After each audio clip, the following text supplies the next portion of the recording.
In the late 1970s, Don Shire began his relationship with the Yanamamo, who lived deep in the rainforest of Venezuela. His friendship with Shufoot, chief of the village of Koshaloatelli, or Honey Village, has spanned those years even to the present. The Yanomamo are recognized by anthropologists as the most primitive culture known living today.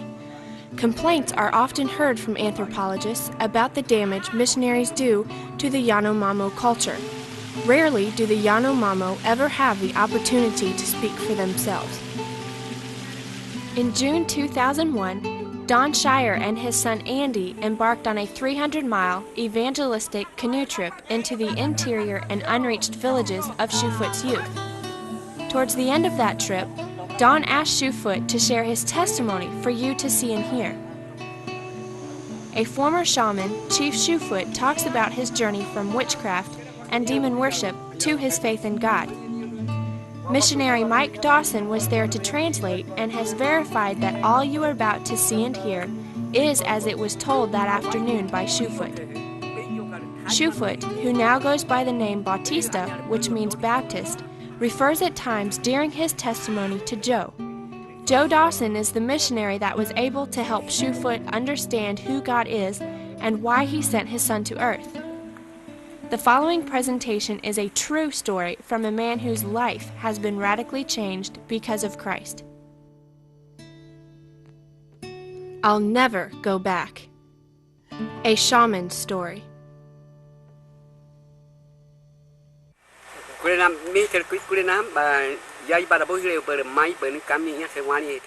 I would just like to make it clear that if just anybody asked me to share this,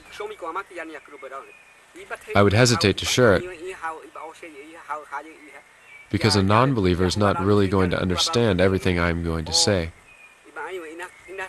But with you, it's like I'm with a brother, and it's like I've come back and I see you, and I want to tell you. It's like your family, like your father or your younger brother, older brother. You've been around, you've been doing a lot of stuff, and you've come back and now you're excited to share with your family what you've been doing. That's how I feel with sharing this. Because I consider other believers in Christ to be my family, to be just closer than my family, then I'm not afraid to share this, and I'm not afraid to really let people know exactly how it was before. When another Christian asks you about your old life, you can figure that he had the experiences where Christ changed him, and he knows what change you're talking about. So you have a reference point to start with so you can share what Christ has done, knowing that you're going to be understood. So if a non-believer, just anybody, comes up to me and asks me about my old ways of life and what I was like, I really, like I said, would hesitate to tell it, because I think, well, what do you want to know that for? Why do you want to hear that? I'm not interested in just telling for fun, or just to make people amused, amuse people, in other words. Like I said, I consider you all to be my family, so I don't hesitate in telling you. When I see people, other believers from faraway lands where your father Joe was from, then I know I can share what I want to share, and I'm happy to see you and happy to share it. But some people, you see their spirit, and it just isn't friendly, and it's like you're looking at an enemy, and that's how it is with non-believers when they want to just hear you. When I traveled in your country, I saw everybody, and people were friendly, and although I was far from my home, far from my wife and my children, I would get very sad. Then I remembered the fact that I was one in my spirit with my friend, and he's my family, and all you too, and then I was happy to keep going. So now I'm happy for this opportunity to share my testimony with you all, to share what God has done for me so that you all can listen also to what I say and think, yeah, that sounds right, and that's what God did for me too. The change that he's talking about, yeah, I know that change, and you can say that to yourself. As we've been traveling back up this river, and I've been thinking about the old life, and where we traveled from and the way that my people came, it's brought back a lot of memories. And I think about my childhood and how I was first becoming. Because at that point, I didn't know anything about a God, and the only things I knew was the things that my Barakaba, my elders, were teaching me. And I just think that they were right. Everything they told me was right. They were my authority.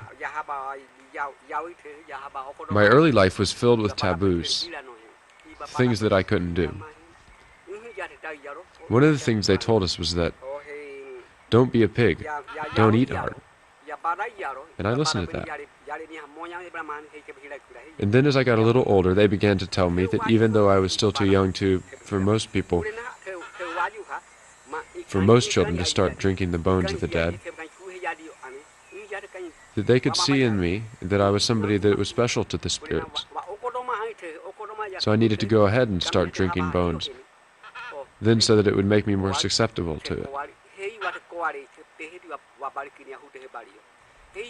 And even so, at a very early age, I began to drink the bones of our dead. I was taught to drink bones at an early age, and one of the reasons they do this to people like myself is so that we grow up with hate, with the desire for revenge. Bones are never given to you to drink so that you like people or learn to love people or be real friendly. It's to make you always desire revenge, and you begin to dislike people and to hate people. So I drank the bones, and along with the drinking of the bones, they began to blow dope up my nose. And that was to make me susceptible and to make me easy for the spirits to contact.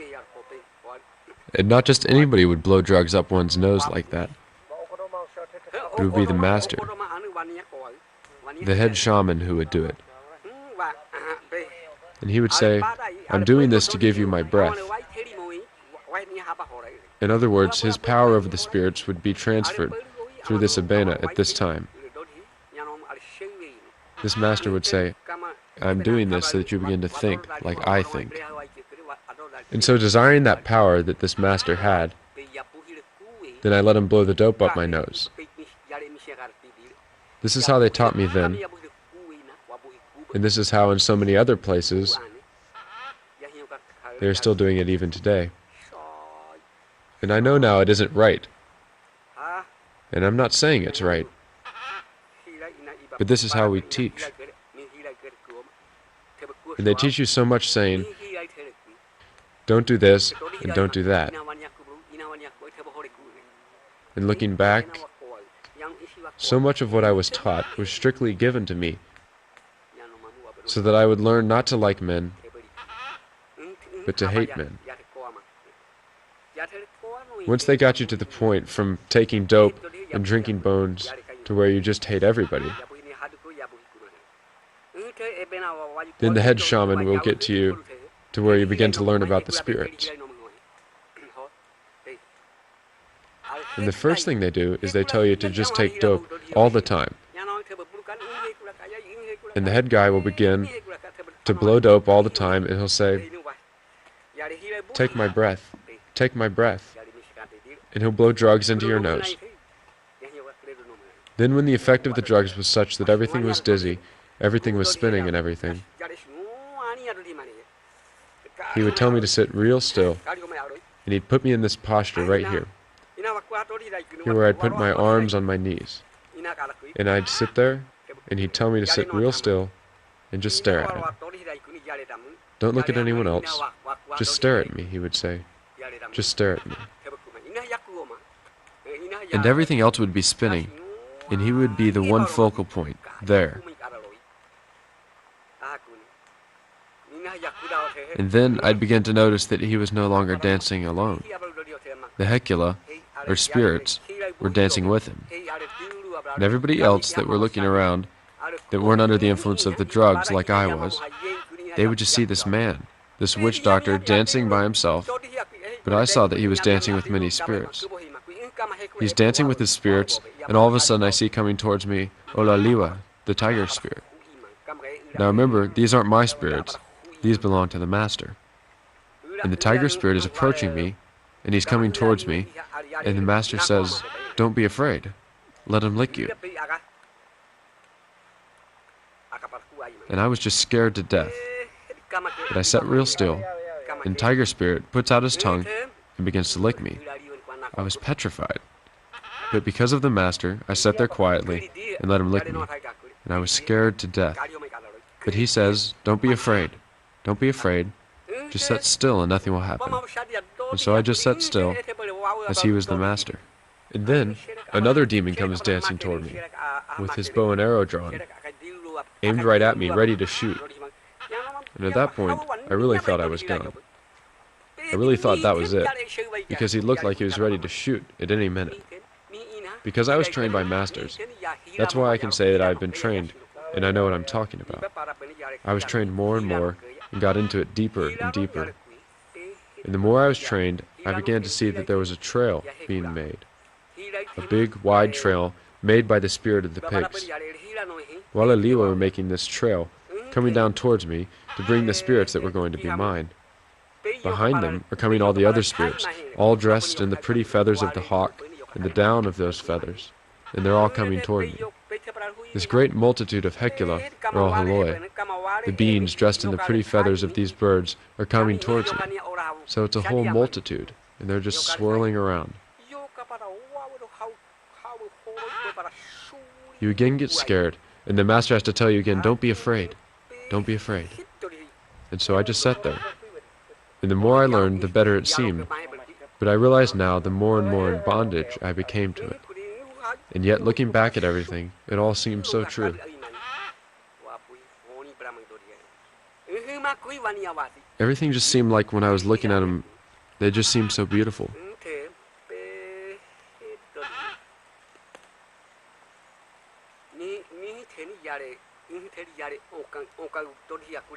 There's a lot of the teaching and training process and initiation stuff that I can't share right now. There's just no way I could tell it. Everything that they did and everything that happened.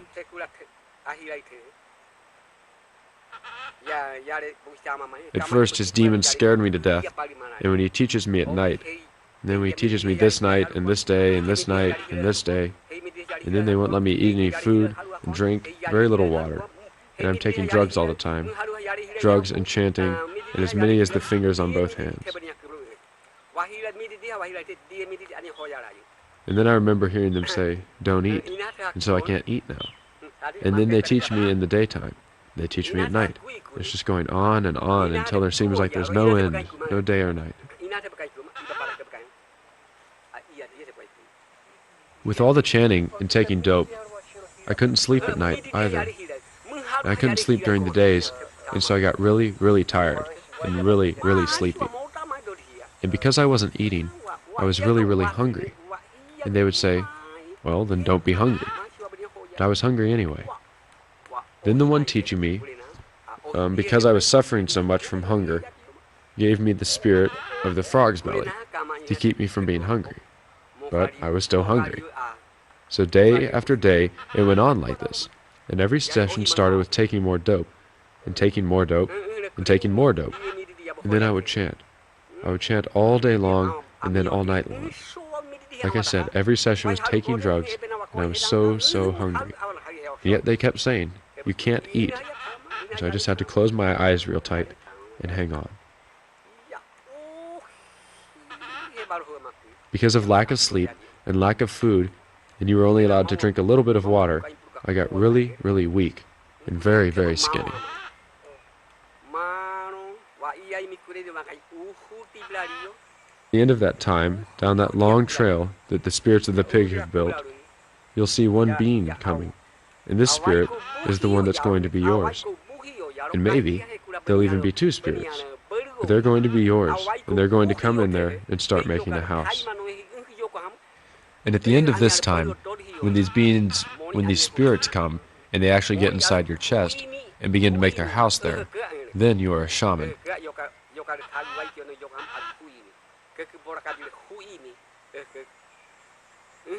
There are different house builders.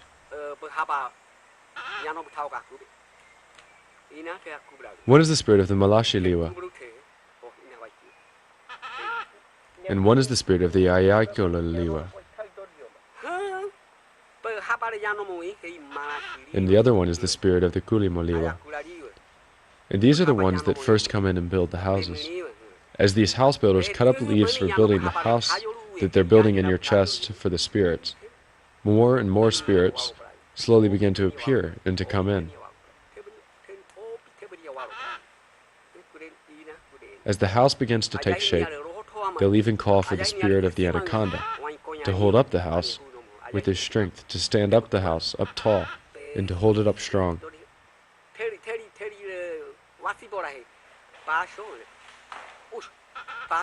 While your house is still taking shape, the master won't allow some of the spirits to come. One of the ones they'll tell you especially not to get is the spirit of the spider monkey, the Basholiwa, because he jumps around so much that he can knock your fragile house over. If you're being initiated as a witch doctor after you've already been married, they don't want you to get the spirit of the Wishaliwa, the Wisha monkey, because they say that it will make you extremely jealous of your wife, and you won't concentrate on your activities of learning to be a shaman, because you're watching your wife all the time and so jealous of her. You'll be so suspicious of your wife, you'll be watching her, and you'll be mad at her all the time, and so they really, really don't want you to get the spirit of the Wisha monkey, because it's very jealous. And we're especially forbidden to get the spirit of the Hawashi Liwa, or of the Hawashi monkey, because it's a very mischievous monkey. And anybody who gets the spirit of that monkey just can't keep his hands off of other women.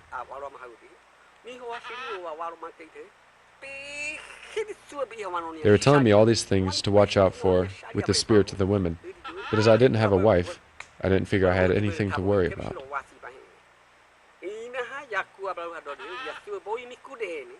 A good master wants to make sure you only get good spirits. He doesn't want you to be bothered by the spirits that can cause you to be timid, or cause you to run away, or cause you to be shiwali, to go crazy. And so we're told not to talk to the Hayakoaliwa, and these different spirits they would name to us that they said would be bad for us. So our masters would try to warn us against those kind. Everything they told me sounded so true. It just sounded so true. And then they would come. Right now they would say, if Omanayoli Makaba, if these leaves started talking, the earth, the roots, the big trees start talking to you. Anything that you come up against starts talking to you. Don't listen to them, because those are the bad ones, and they're going to lead you astray. They'll make you so you can't talk.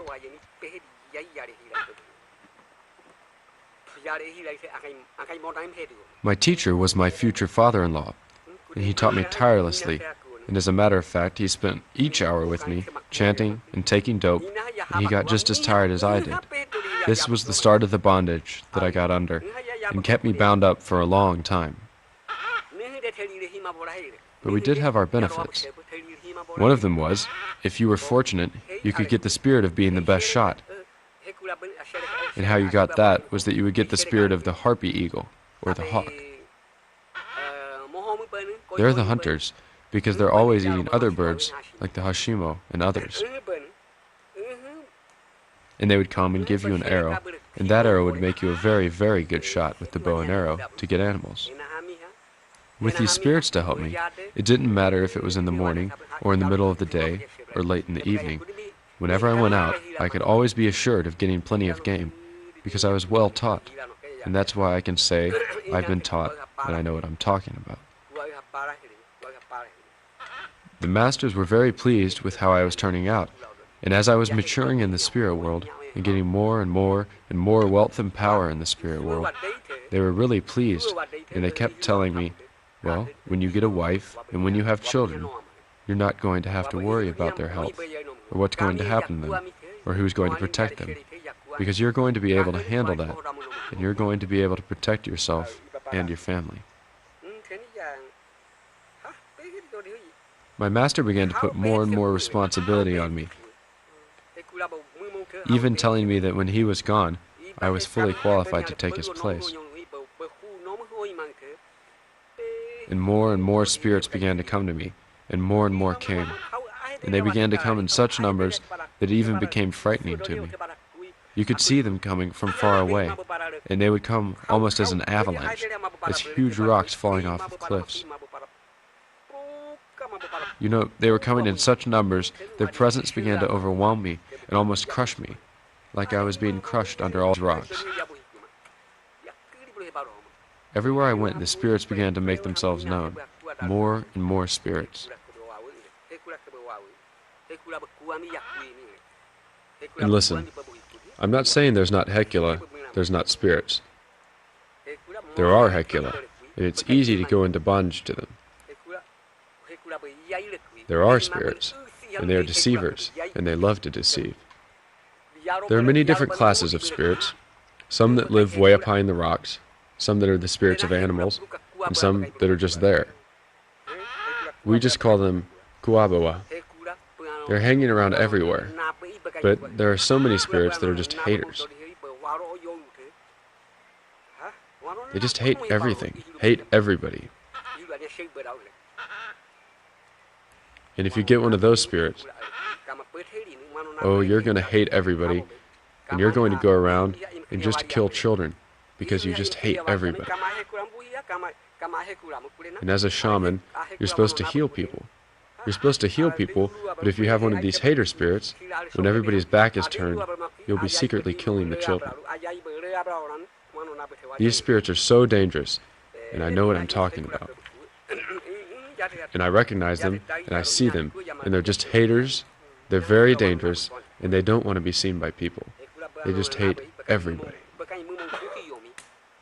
Because so many had the hater spirit, a lot of times when we would all get together, as shamans do, to take dope and to do our drugs, we would all run the women out of the shabano because it was just dangerous for them. We would send them to the gardens or something. Because when you're under the influence of the drugs, and when you've got your spirits, and you get one of these hater spirits, and he picks up his bow and arrow and starts to shoot at somebody, before you know it, your bow and arrow is in your hand and you're shooting at somebody. You're killing people. And so many times when we were getting ready to do this, they would hide all the arrows and the bows and the machetes and anything, and everybody would leave the village. The women and the children would all leave the village, because if our spirit that we had at that particular time picked up his arrow and shot somebody, then that's exactly what we did. Many times we just hid our arrows and our bows and arrows, and there wouldn't be any bows and arrows left in the village at all. And they would hide the machetes too, because it was too dangerous. Because if a hater spirit came, and they always came, and they took a bow and arrow, the first thing that you would do if you were dancing with me would be to look around for another bow and arrow to have, and you would shoot people that you were doing witchcraft with. Ones coming along, being initiated today, have no idea of all the dangers that are even involved. You'll just grab your arrows and just start shooting. You just have no idea what you are doing, and that's how it is. That's how it is. That's why I say when the demons just come in, and they just come running in, and they grab up their arrows and just start shooting, and then later you find out that it's been you who's been doing the shooting. And that's why everybody would let their arrows escape. In other words, they'd put their arrows away before we would begin to do witchcraft. As the demon comes dancing toward you, and he's dancing back and forth, twirling around and around with his arrows, and he's got his arrows in his hand, and he begins to make you really mad. He's angry, and he's Waitele, and he's mad. So he starts to make you mad, and grabs up his arrows and starts shooting, and you do too. And when you're dancing with your demons, the people around you look really, really ugly. They don't look like normal people, and the demons look beautiful. But people look ugly, and they just look hideous and bad. So that's pretty much what my life was. I was a shaman, and I was good. I took my dope, and I got in contact with the drugs, and I had Hecula Modima. That is, I spent all my time chanting to the spirits, the Hecula. That's just what I thought I would do from then on. But I began to lose control of my mind, and I couldn't control the sessions any longer. So my solution was to ask for a more and more powerful dope, to grind in more and more power to it. And even then I still couldn't control what was happening in my mind. It was really starting to bother me. So that's how I was when we moved in our travels. We finally arrived at a place where you all know us. That's at Koshilo. And I was still losing control. But even in spite of that, I led a group of warriors, a group of men down to what they called Tama Tama. There were some Nabas living there, some white people, and that's where I met Joe Dawson.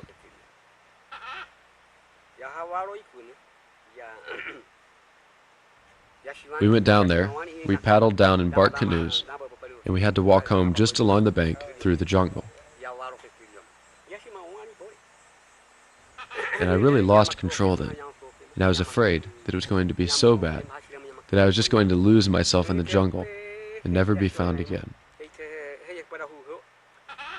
So I told the people I was with, I said, "Hurry, hurry, you need to get me home to the village because I'm really bad." But they started trying to get an armadillo out of its hole. And while they were there, I just took off by myself, and I just ran and ran and ran until I finally collapsed. And I didn't realize it, but there was a big honeybee tree next to where I had collapsed. It was so big that it had multiple openings, one here and one above it. And as I was lying there unconscious, and these honeybees began to crawl all in my hair, they began to bite me and pull my hair like they do. And I finally came to, and I didn't know what it was. And I started scratching my head, and I realized that I was next to this honey tree. So I moved. And then that's where, while I was sitting there trying to get the honeybees out of my hair, is where the guys finally caught up with me. "There's honey there. Eat it," I told them. They did. Then they got me back to the village.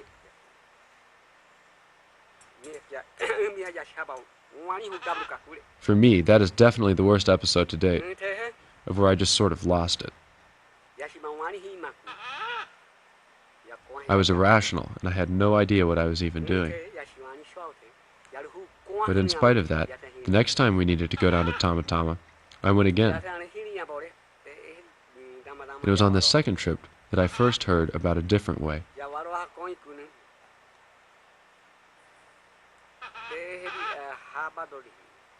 There was a young, I think it was a Guahibo boy, living with Jim Barker, and he had learned a little bit of Yanamamo. His name was Julio Jimenez, and he talked to me. Jim Barker even knew a little bit of Yanamamo, but nobody could talk very well. We figured out later he was trying to say Shobali, the word for hell, but he said Shibali, which is our word for stingray, and he kept telling me in heaven there's no Shibali, there's no stingrays, so I didn't really understand what he was trying to say. But in heaven he said there's no hunger, and it's real good, and there's no stingrays. I found out later that the missionaries were even teaching him, so he was trying to practice on us what he was learning.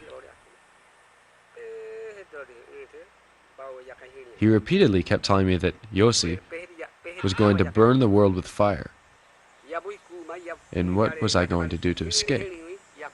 It didn't make any sense to me at all. But I went home and told my Batakaba, my leaders, I said, "These people tell me that in heaven there's no hunger, it's all beautiful, and it's pretty, and there's no stingrays." And we couldn't figure out what they were trying to say. I didn't understand it, and I didn't believe anything that I could understand, which was nothing, and I didn't even put it together with the legends we have of our own. But I went back and I told them what it was, and we tried to figure out what they could be talking about. And my father began to say, "Well, I wonder if they're talking about Shobaliwaka, which is the word for hell."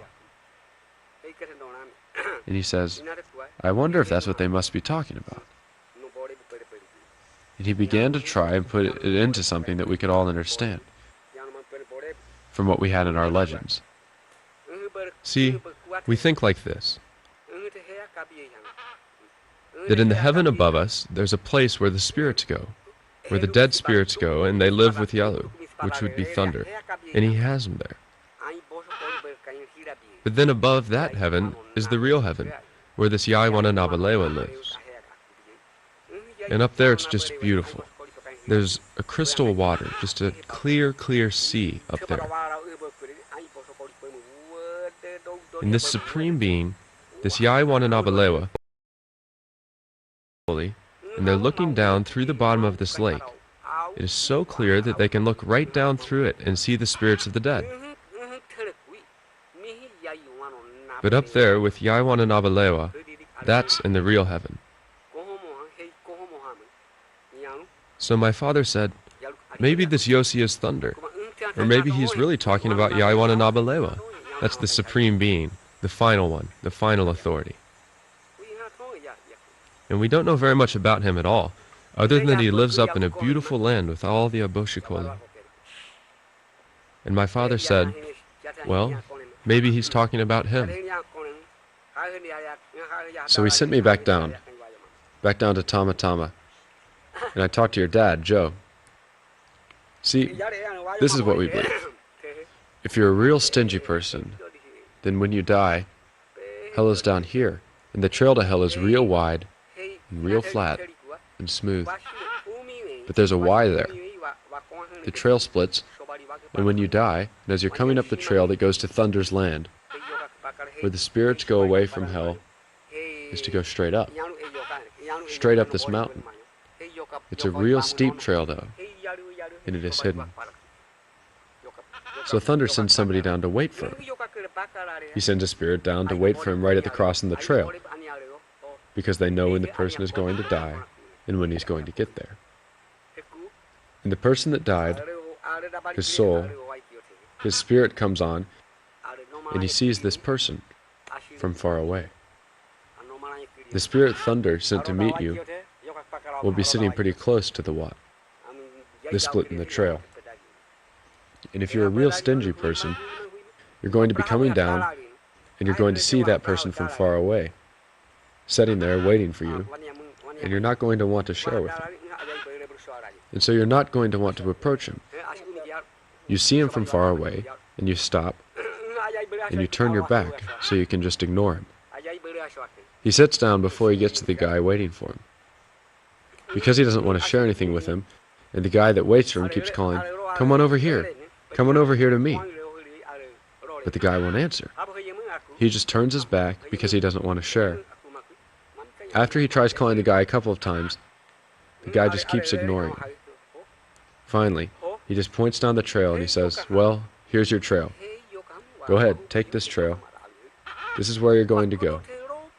He sees the guy jump up and runs on by him real fast. And of course, that's the trail that leads to hell. And he falls into Shobaliwaka, and he's gone. When somebody dies that's a very generous person, it's the same way. Thunder sends a spirit down to wait for you at the split in the trail.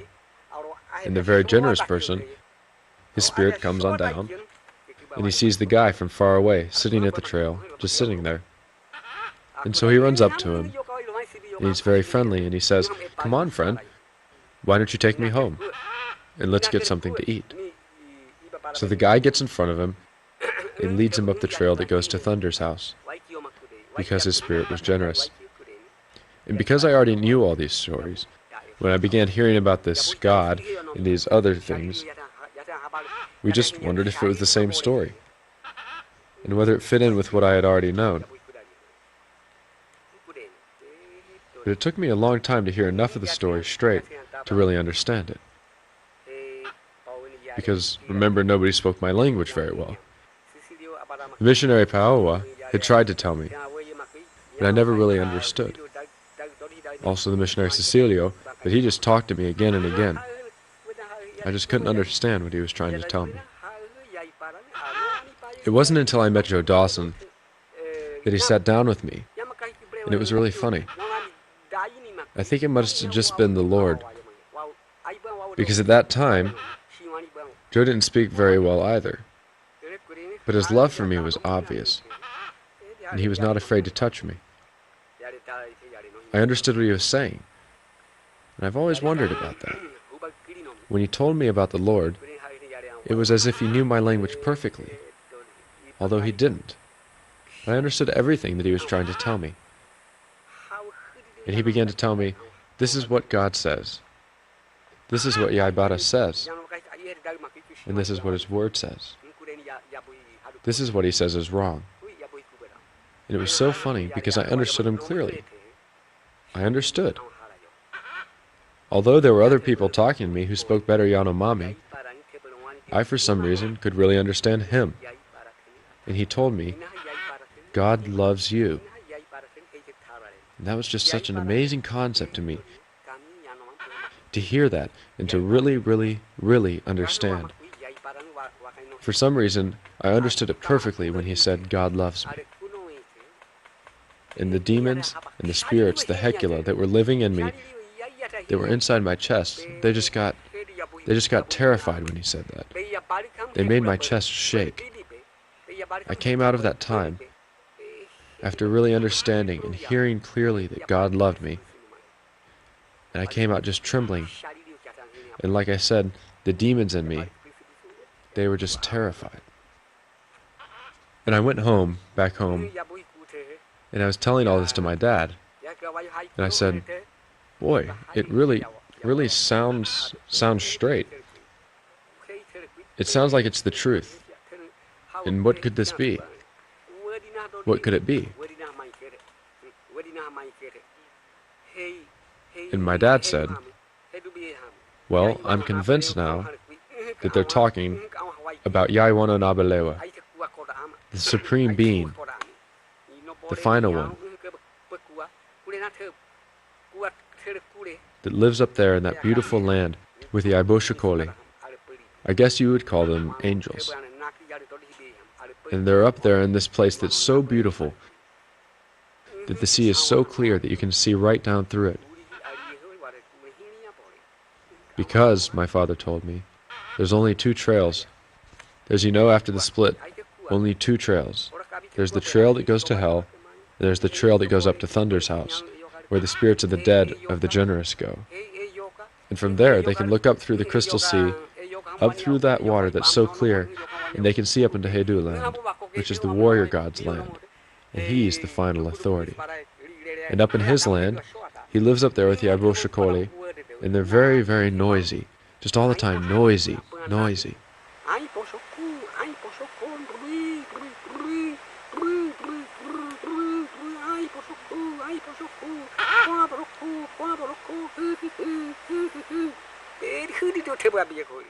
I know now that God's word says that they never stop praising him. But what we thought that they said, we probably got that from Satan, didn't we? But we said they just talked in gibberish, that they were just so noisy, noisy. And that's the only thing we ever said about them. And this is what they sounded like.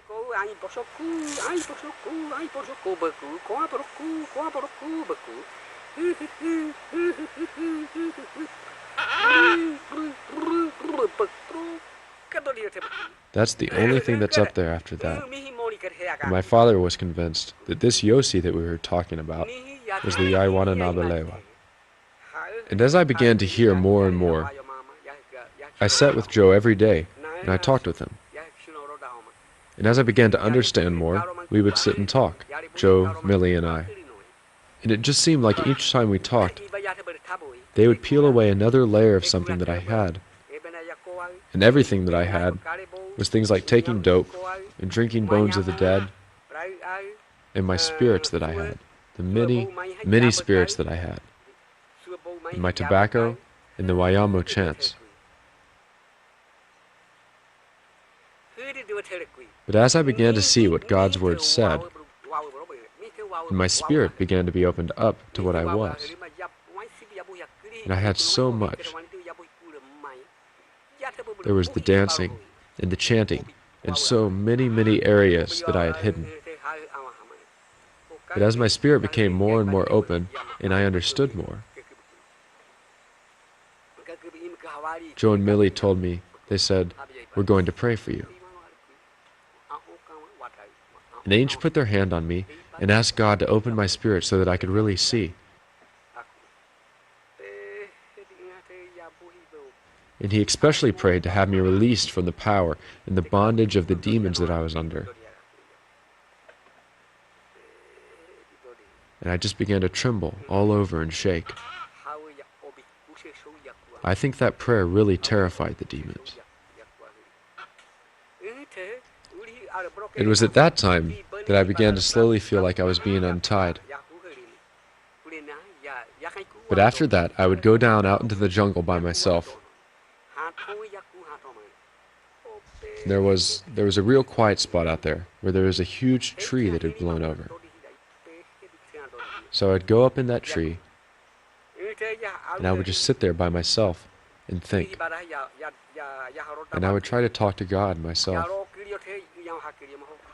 I was still too afraid to even talk like this in front of Joe and Millie. When I'd get out there by myself in the woods on top of that big dead tree, and I'd tell Yaibata, I'd say, "Boy God, what I'm hearing sure sounds good. It really, really sounds like you're somebody who can untie me and give me freedom. But I don't know. I just don't know, but it sounds really good."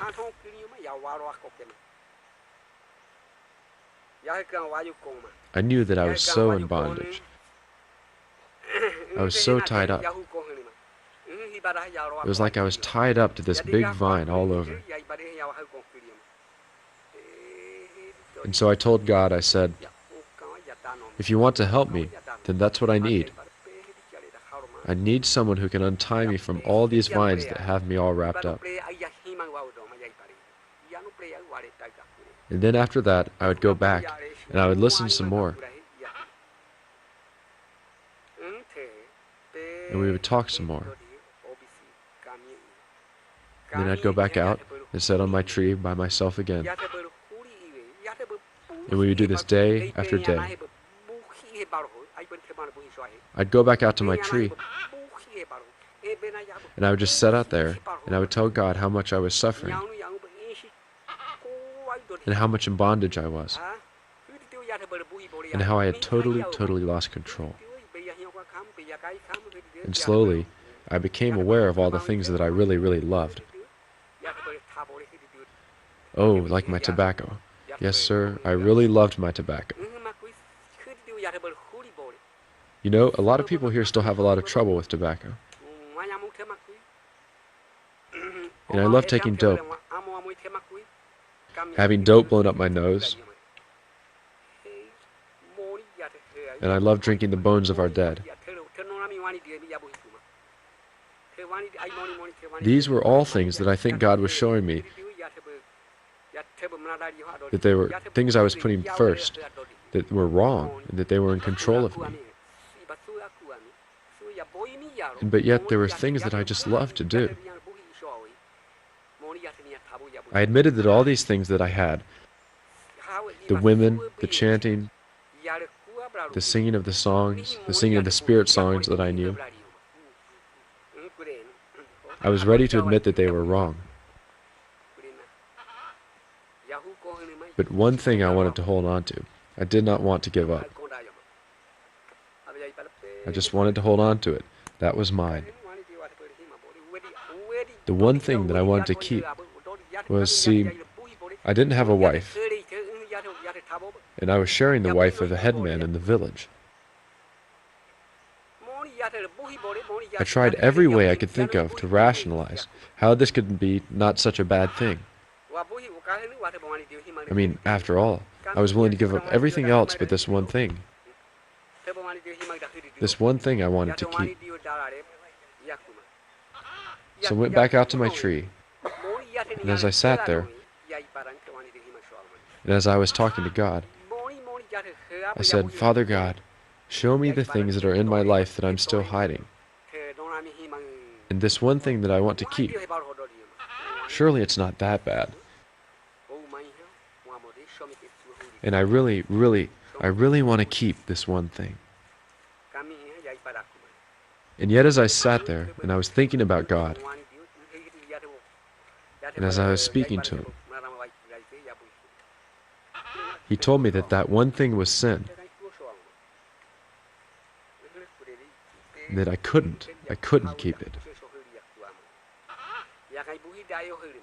This one thing that I had rationalized in my mind, this one thing that I had, it was the one thing that I needed to give up the most.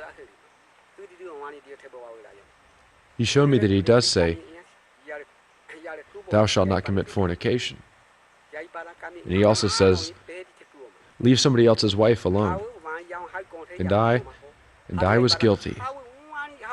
And he showed me that this was an area that I had to get rid of. I had smugly thought that I was okay, but God showed me my heart. He showed me that that was still there, that it had to be gotten rid of. Then I kept thinking back. Well, maybe I'd go back to doing or some of the old ways. So as I kept going back and talking with God, I became very serious about looking at sin the way that God looked at sin. So I asked God, I kept asking God, God, show me my heart. Show me the things that are wrong to you. Show me the things that displease you, so I can get rid of those things, so that I can please you. Finally, in desperation, I told God, God, just make me like a little child. Make me like someone who has never ever sinned again. I don't want to have anything that's between me and you, so that your word can really grow in my heart. Then I can begin to spread your word and make it grow with my people. So slowly, just like I asked for it, it began to happen in my life. Like when you eat and you toss away your scraps. After a while, you'd never go back to them and eat your scraps because it gets dirty. The things in my life that God began to expose me were just like those konosikaba. Looked like those scraps that were just filthy, dirty. So I would challenge you, if you really want to have a close walk with the Lord, you need to get alone with God and just ask Him, God, show me the things in my life that you don't like. Because you know what I found for myself was as long as it was me doing the examining, I could always rationalize, and it was okay. But when it's God showing you the things in your life, He shows you the truth, and He exposes you for what you are. The more exposed my life became, the more God showed me layer after layer that had to be peeled away. The more and more spirits began to flee, and they just began to flee in panic, to get away, as God's word penetrated into my life. As more and more of my demons fled, Omawa, the chief of Hekila, of the spirits, was furious, and he was unwilling that I would escape or that I would get away. And so he came to entice me to stay. He came running over to me and just running super really fast. And he was carrying a huge big black chain. And he put me down, and he got right in front of me and put me in the center. And then he took this big chain and began to make a cage out of this chain, and to try to cage me in with it. But I don't know why. This cage just wouldn't hold me, and it just couldn't hold me.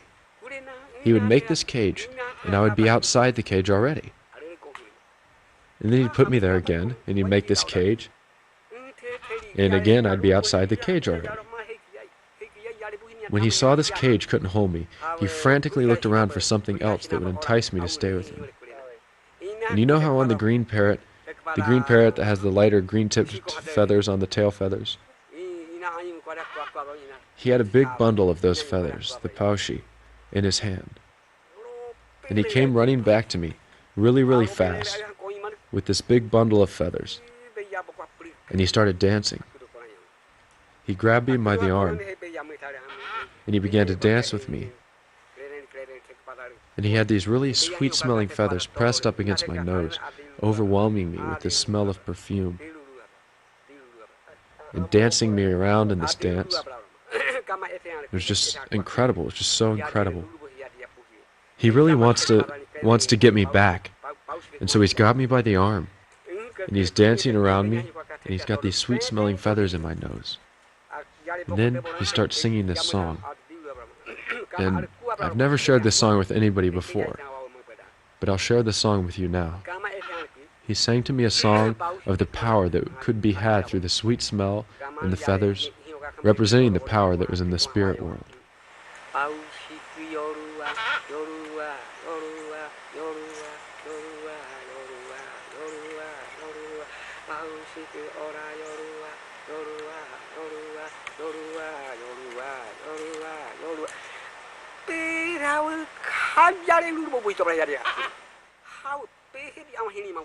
Well, it was such a beautiful song.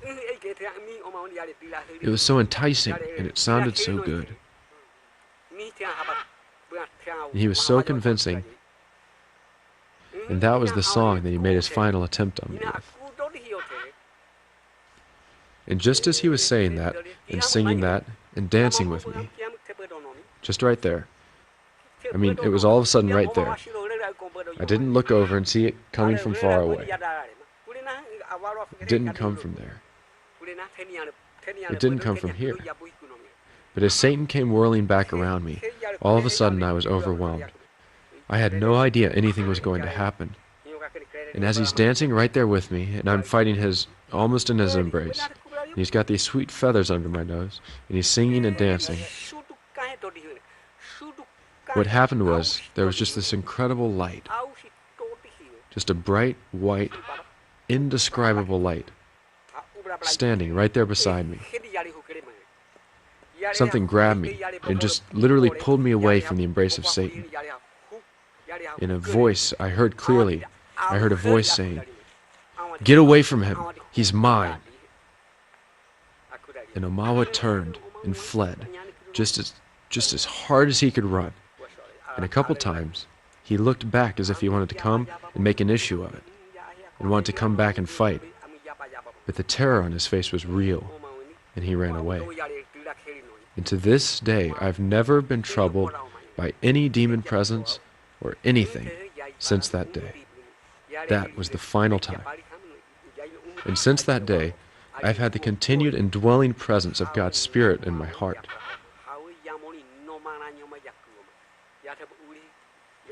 And as I looked around me then, it was as if, it's like when you've been sick for a long, long time, near death, and you're slowly getting better. And all of a sudden, everything is clearer, and everything is, it's just like you're seeing it for the first time. Well, that's how it became for me. It was just incredible as God released me from the bondage of Satan, how new everything became, and how once again alive I was. If someone has been sick, and they've been given something real sweet to eat or to drink, and it really helps them, and they just say, "Oh man, that hits the spot. That just tasted so good and felt so right." That's how God's Spirit did in my heart. It just gave me such a sweet, sweet feeling. And that's what happened when I gave my life to Christ. This is what happens, because this is what happened to me. And I'll tell you, I'll never go back to that old way of life again, even just to tobacco. I would never go back to the things that I did in my childhood. I would never go back to it, to the drugs. I would never, ever allow drugs to be blown up my nose again. I don't want to grab a hold of any of that kind of stuff again with my hands. I'm serious. So what do I say? I say, "God, please protect my hands." And even though I'm old now, I still tell God the same thing. I say, "God, protect me. Keep me from it, from evil. Protect my hands. Keep me from grabbing hold of something that is evil."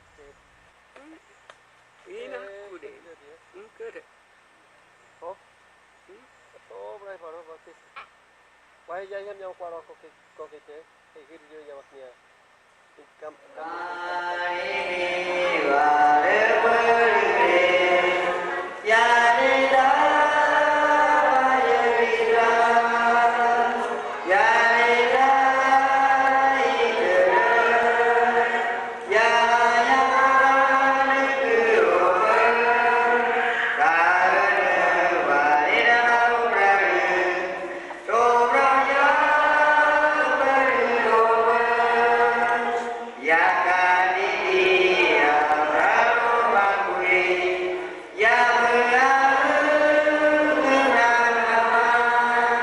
50% of all profits from this video are designated to a special fund to sponsor Yanomamo Christians in evangelism to their own people.